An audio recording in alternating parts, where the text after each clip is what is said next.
সবাইকে শুভ দুপুর। আজ আমাদের মজুমদার ফ্যামিলির প্রিয় থুরি থুরি, সব বাঙালির প্রিয় ইলিশ মাছ রান্না হবে, তাও আবার বেগুন আলু দিয়ে। তাই যা ভাবনা তাই কাজ। ঝটপট করে বেগুন আলু কেটে নিলাম, আর মাছটা টেনে নুন হলুদ মাখিয়ে নিলাম। এরপর কড়াইতে তেল ভালোভাবে গরম করে নিয়ে মাছগুলোকে হালকাভাবে ভেজে নিলাম।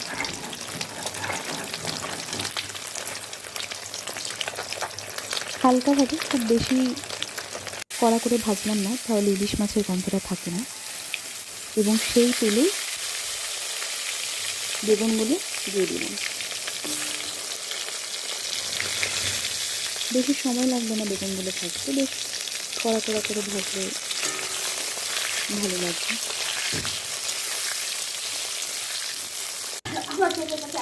বেগুনের মধ্যে একটু নুন আর একটু হলুদ দিয়ে ভালো করে কড়া করে ভেজে নেব।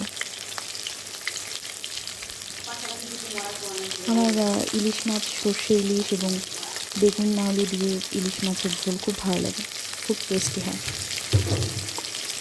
ইলিশ মাছের মধ্যে এই দুটো রেসিপি আমার খুব বেশি পছন্দ, তাই আজকে বেগুন আলু দিয়ে করছি। বেগুনগুলো দেখো হালকা হালকা ভাজা হয়ে গেছে। এবার বেগুনগুলো তুলে নেব, আর সেই তেলে এবার আলুগুলো ভালোভাবে ভেজে নেব।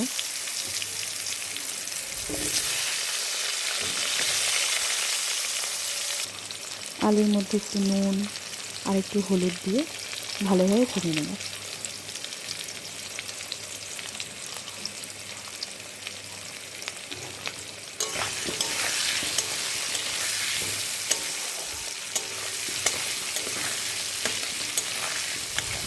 আলুগুলো প্রায় ভাজা হয়েই গেছে, আর এইদিকে একটু সর্ষে আর লঙ্কা আলাদাভাবে বেটে নিয়েছিলাম, তার মধ্যে একটু হলুদ গুঁড়ো এবং লবণ দিয়ে দিলাম।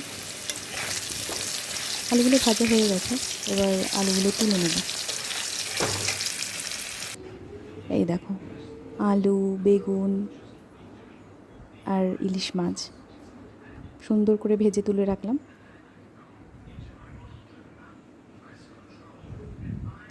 তারপর কড়াইতে আবার যেই তেল ছিল, আলু ভাজা বেগুন ভাজার তেল ছিল, সেই তেলেই একটু সাদা জিরে ফোড়ন দিলাম। ফোড়ন দিয়ে সেই বাটা মশলাটা একটু দিয়ে দিলাম, দিয়ে ভালোভাবে কষাতে থাকবে।